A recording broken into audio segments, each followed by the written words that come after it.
Hi there, Richard Fulmer here, and welcome to another Richard's Rock Rambles. Please excuse the abominable snowman look, but it's cold and wet here in Cape Town, hence the look. So what we're going to do for the next few weeks going forward is we're going to have a look at a few albums that have kind of slipped under the radar. And what I've done is I've called these albums hidden gems. So these might be albums that are not that well known within a band's catalogue, some that were just one-off albums, or as I said, some that just sort of slipped under the radar and people may have missed them. And I think these albums have a lot to offer. So we're going to leave the sophomore albums that we've been doing for the past couple of weeks, and we're going to have a look at these albums. There's some great stuff here. Albums that I wasn't aware of, artists that I was introduced to by other people. So let's get stuck in. The first band we're going to have a look at was formed by an ex-member of Deep Purple's first lineup. So we're talking about the singer Rod Evans. And in fact, on this album, the first album of the band that he formed, you could really see what a great singer he was. He was kind of lost in the mix within Deep Purple, I thought. Perhaps for the fact that they were doing too many covers. They didn't really have their own identity yet at that stage. But when him and Nick Simper left the band, they were kind of rudderless. They didn't know what to do. And Rod Evans decided, right, let's get a band together. And it was kind of a super group. So in the band, you had Rod Evans, and he was on vocals. You had a guy called Larry Rhino Reinhardt on guitars.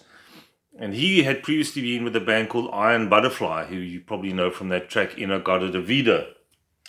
There was also a guy by the name of Lee Dorman. He was on bass, on backing vocals, piano, also from Iron Butterfly. And a guy by the name of Bobby Caldwell on drums, percussion, bells, and vibraphone. And he had previously played for Johnny Winter, the great blues guitarist, who came to prominence in the early days of Hendrix, and sadly passed away a few years ago. So that was the band. There would be a few lineup changes over the years. These guys only ever did 3 albums, Captain Beyond. There was the first one, Captain Beyond, the one we're going to chat about today. Then there was an album called Sufficiently Breathless, which I do have as well, which I'll show you just now. And then there was a third album as well called Dawn Explosion, and that was in 1977. I have yet to see that album anywhere. It does exist. I just need to find it. Excuse me. So those were the 3 albums that were sort of officially released. Then there was an album that came out in 2019 called The Future Is Now, which was kind of an EP, not a full-length album, and that contains 4 previously unreleased tracks.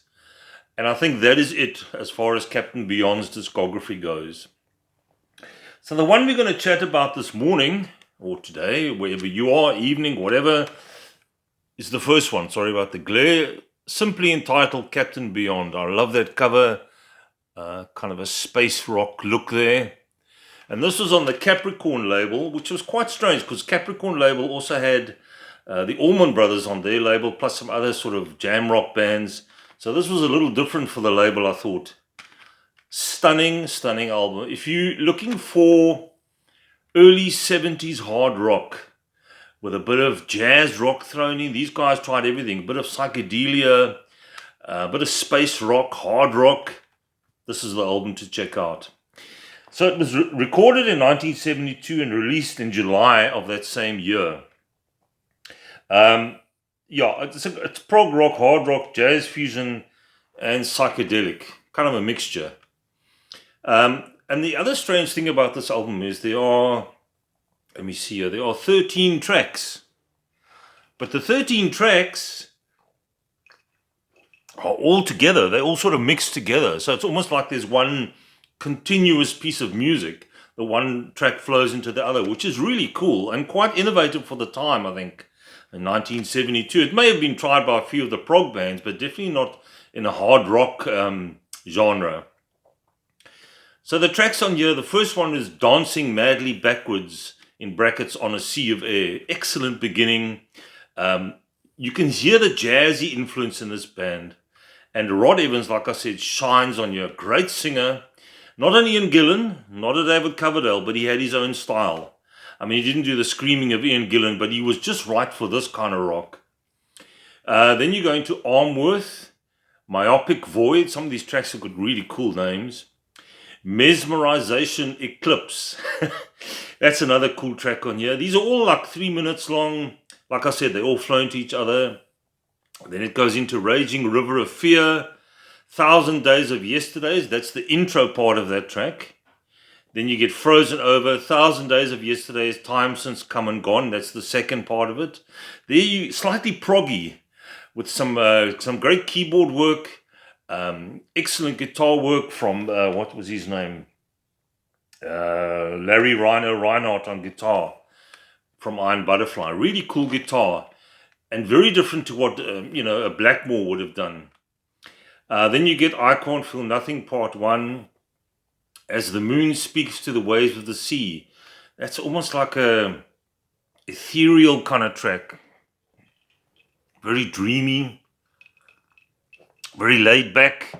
But really cool. There's a lot of different styles on this album. And some great songwriting as well. And a lot of melody. And songs that stick in your head. There's some great hooks on this album as well. Then you get to track 11, which is Astral Lady. As the Moon Speaks. Now this is the second part. It says Return here. And the last track, track 13, I Can't Feel Nothing, Part 2. There's some pretty heavy tracks on here as well.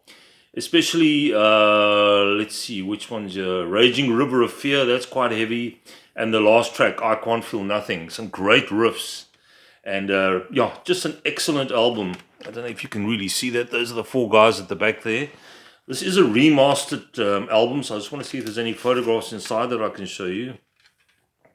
1972, so this album is 50 years old as well. No, it's just not much to show you in here. I don't think this album's been given a deluxe treatment, which it should, because it's such a great album. Like I said, early 70s hard rock. With some great keyboard and guitar. Captain Beyond is the one to check out. The other band to check out from the same period is Warhorse. And that was Nick Simper's band. And Nick Simper was the bassist for Deep Purple. The early part of Deep Purple. So you had Nick Simper on bass and Rod Evans on vocals. They were the two guys that left Deep Purple and obviously replaced by Roger Glover and Ian Gillan. So this was the second album that came out. This is the vinyl that I've got called Sufficiently Breathless. It's a little different to the first one, just called Captain Beyond. There's some of the tracks on here almost sound a bit like Santana and lots of congas and stuff. I just love this cover. Very strange. You can get the whole effect if I open it up. There we go. And that's the inside. Can you see that? Picture of the guys in the middle there. So let's see. I think this is where they had the lineup change. There was a guy called Marty Rodriguez on drums on here on backup vocals. Rod Evans still on lead and harmony. Rhino Bucket on lead acoustic and slide guitar. He was still the same. And Lee Dorman on bass. So there was a change in the drumming department. And a guy called Guela Garcia on congos, timbales, and percussion. And a gentleman by the name of Reese Winans, it might ring a bell. That's the current keyboardist for Joe Bonamassa. He was also part of Stevie Ray Vaughan's band, and he's here on electric and acoustic pianos. And somebody called Paul Hornsby on organ. I'm not sure if he's a relation to Bruce Hornsby. And there was something else that I saw here. Yes, dedicated to the memory of Berry Oakley. And Berry Oakley was the bassist for the Allman Brothers. And there is quite a bit of Allman Brothers on here as well, almost like a jam band feel to it, along with a Santana feel. So this was Sufficiently Breathless. And then there was that third album I spoke about called Dawn Explosion from 77, which I still need to find. So there we go. The first of our hidden gems, Captain Beyond.